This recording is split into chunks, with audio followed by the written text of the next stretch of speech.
Now let's take a look at one more of these combustion problems just to make sure we have it firm before we attack the homework.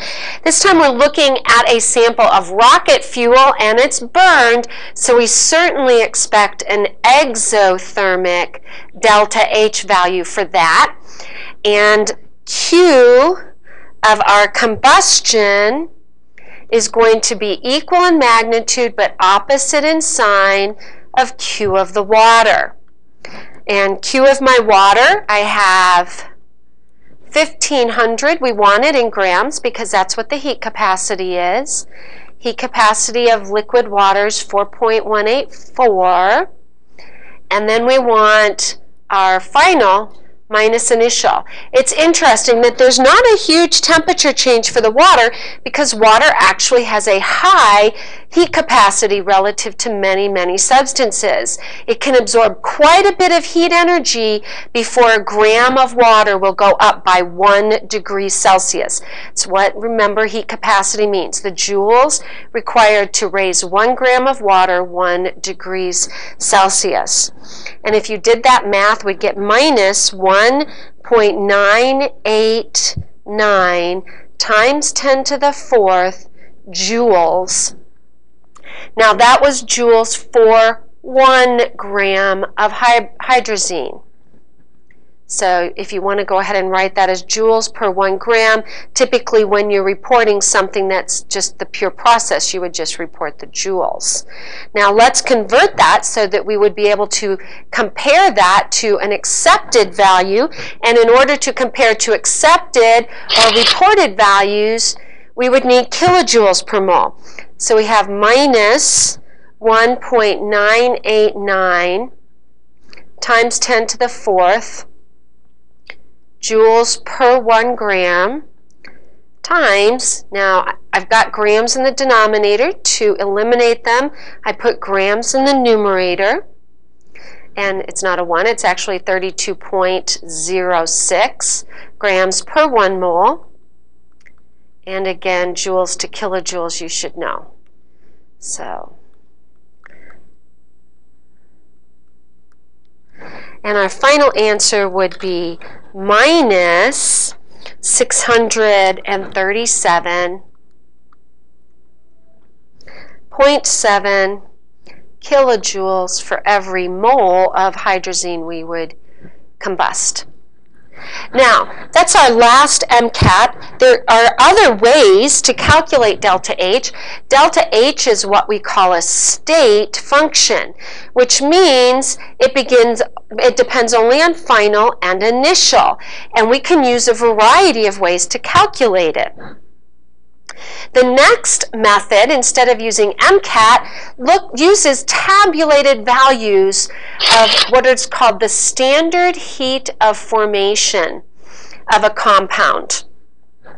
The standard heat of formation is the change in enthalpy, or the heat involved at constant pressure, that accompanies the formation of 1 mole of a substance.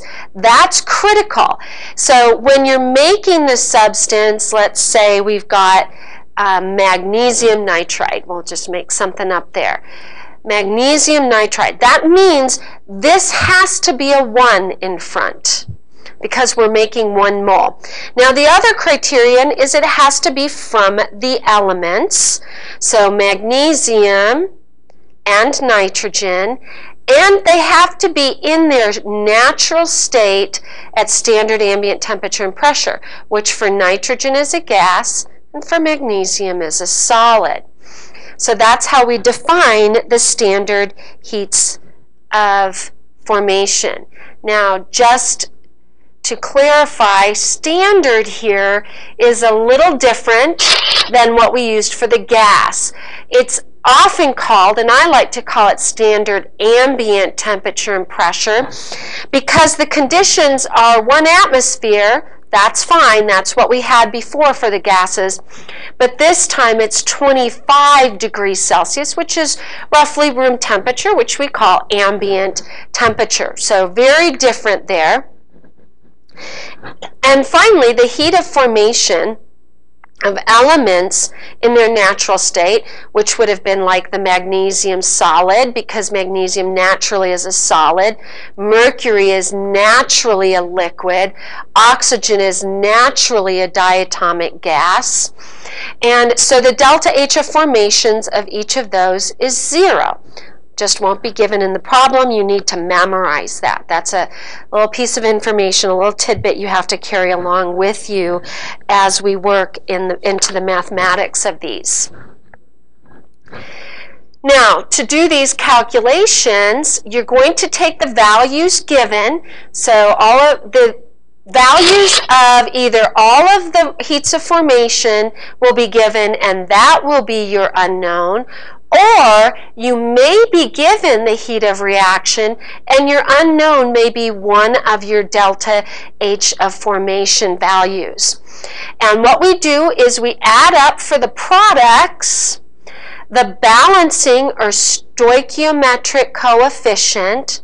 So that's from the balancing of the equation, the stoichiometric coefficient, times the delta H of formation, and we do it for products, and then we subtract the sum for the reactants. And for each delta H of formation, for each substance, we're going to multiply that by the number of moles present.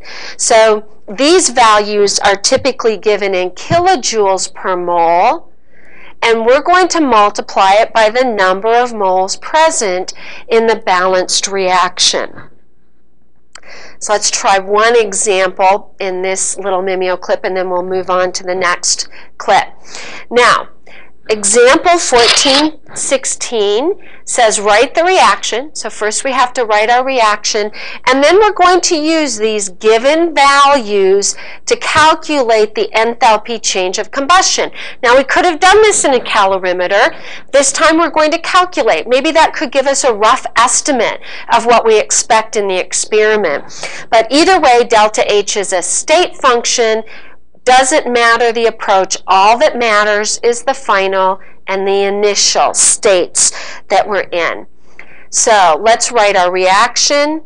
C12H22O11 is going to be combusted in oxygen gas to form carbon dioxide gas plus water vapor, typically. Be careful, sometimes people will put liquids there. This one has water vapor, and you need to balance that. So if we did that, we'd put a 12 here, a 12 there, and an 11 here by the water. Okay. Now, the water has a value of minus 242. You might want to line it up underneath. It might help make sure we don't make any mistakes in transferring down to our formula. This is given as minus 2226, and then you need to know the oxygen is 0. It's not missing in the problem, it's 0. There's no need to put it in the problem. So delta H for this combustion, final minus initial. So we're going to take 12 times CO2's value of minus 393.5 plus 11, because it represents 11 moles of water, times minus 242. Now we're going to take away our products. I would say the trickiest part of this formula is people mess up their negative signs. I have one sugar, and it's at minus 2226. Now, a common question would be to give this value and have that as your unknown. But in this case, we're not given that. If we did that algebra, you should come up with the exothermic minus 5158 kilojoules for the combustion reaction. We don't put per mole because it's the heat of our reaction, and it's per that reaction as balanced. So per 1 mole of the sugar, per 12 moles of the oxygen, per 12 moles of CO2, per 11 moles of water. So we don't put per mole for a reaction, we just put the kilojoule or joule value. Now, there's 2 more of these that I'd like you to try before you watch our last little Vimeo on thermochemistry. And we're also doing nuclear, and I'll post those next week.